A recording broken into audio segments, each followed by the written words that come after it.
जातो उसपला खबर आपले को. इस वक्त जो है वो मैं गाँव में मौजूद हूँ और आज जो है काफ़ी सारे दिन हो गया ईद का कोई 5वां दिन बन रहा है या 6ठा दिन बन रहा है, तो अचानक से एक प्रोग्राम बना हमारे असर के टाइम। हम निकल आए पहाड़ों की तरफ, सारे साइडों पे आपको पहाड़ नज़र आ रहे हैं। यहाँ की हरियाली जो है वो काफ़ी दिलकश है, जो एक खूबसूरत नज़ारा जो है बनाती है। और यहाँ काफ़ी सारे दरख्त भी है और पीछे की तरफ जो हमारा एक गाँव है, गाँव को सरखेली बांडा कहते हैं। हम यहाँ के ये हमारा आबाई गाँव है, जहाँ हम शुरू से रहे।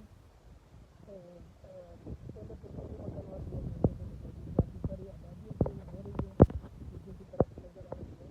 और इस तरफ से हमारे सामने वाले साइड जो है वो पहाड़ है, बर्फ़ से ढके हुए हैं और इन पहाड़ों को कहा जाता है शेरवान।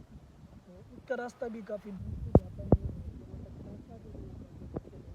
और जो सड़कें बनी हुई हैं, जब भी लोग जाते हैं तो वो बड़ी गाड़ियाँ वगैरह लेके जाते हैं, इस तरह की गाड़ियाँ लेके जाते हैं तब वहाँ तक पहुँचते हैं, वरना वैसे यहाँ तक पहुँचना जो है मुश्किल है। और इस तरफ अगर आप देखें पीछे की तरफ, इस तरफ ये गाँव है, बाला बांडा कहा जाता है।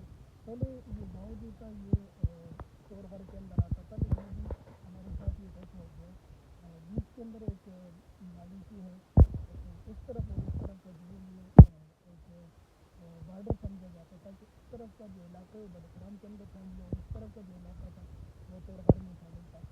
तो तोरहल बाकायदा से एक ज़िला बना। पहले तो यहाँ पे बिजली नहीं हुआ करती थी, लेकिन अभी इन लोगों ने अपनी ही बिजली बनाई थी पानी वगैरह से, और अब जो है हुकूमत ने इनकी बिजली भी दे दी है। लेकिन इनकी दो, एक तो सरकारी बिजली और एक इन्होंने अपनी ज़ाती बिजली बनाई है। और इससे ऊपर अगर हम जाए तो इससे ऊपर भी काफ़ी सारे प्रोफेसर है, और इस तरफ जो है यहाँ पे एक क्या कहते मंगरई है, और इस तरफ कमेसर वगैरह इस तरह के गाँव बने हुए हैं यहाँ पे। तो ये सारे लोग यहाँ पे पहाड़ियों में रहते हैं। यहाँ अगर कि सहूलियात इतनी नहीं है, जिस तरह अस्पताल वगैरह यहाँ से काफ़ी दूर है, प्रोग्राम के अंदर है, लेकिन फिर भी लोग जो है किसी ने गाड़ी रखी हुई है अपने पास, और किसी ने जो है वो कोई और सहूलियात रखी हुई है। अगर से काफ़ी मुश्किल है, लेकिन यहाँ पे बाकी सहूलियात पानी वगैरह के अतबार से और आब व हवा के अतबार से, मौसम यहाँ पे बहुत ठंडा है। अगर से पिंडी, इस्लामाबाद, पंजाब वगैरह का मौसम है गर्म हो गया, लेकिन यहाँ पर अच्छी हमने कोट वगैरह पहने हुए हैं, लोगों ने जर्सियाँ वगैरह पहने हुए हैं, स्वेटर पहने हुए हैं। वजह उसकी ये है कि यहाँ पे बर्फ़बारी होती है और वहाँ से हवाएं जब चलती है तो काफ़ी ठंडी होती है। तो मैं जब पिंडी से आया था यहाँ पे गर्मी शुरू हो गई थी निकलने लगी, यहाँ के जो है वो हमने गर्म कपड़े दोबारा से स्वेटर वगैरह पहनने शुरू किए। तो मौसम यहाँ का बहुत अच्छा है, और उसकी वजह ये है कि यहाँ पे हरियाली है, हर तरफ दरख्त वगैरह लगे हुए हैं, और लोग जो है वो काफ़ी सुकून है यहाँ पे। शोर शराबा, गाड़ियों का शोर, इस तरह के ट्रैफिक का शोर कोई नहीं है।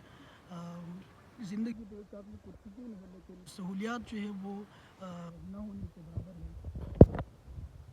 और आज हमारा छोटा सा प्लान बना था साथियों के साथ, कज़न वगैरह के साथ, हमने कहा कि हम पहाड़ वगैरह पे जाएँ, वहाँ पर खाने वगैरह का भी इंतज़ाम हमने किया है।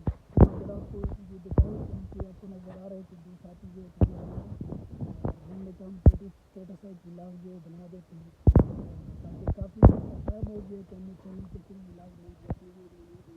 और हम चलाते रहते हैं, वीडियो लंबी वीडियो और इस तरह व्लॉग वगैरह का टाइम हमें नहीं मिला था, इसलिए काफ़ी अर्सा बाद जो हम ये बना रहे हैं। तो ये अब तक के लिए इतना है, क्योंकि अभी अंधेरा भी चाह रहा है, तो हमने यहाँ से खाना वगैरह खा के फिर ये सामने हमारा गाँव है, इसकी तरफ हमें वापस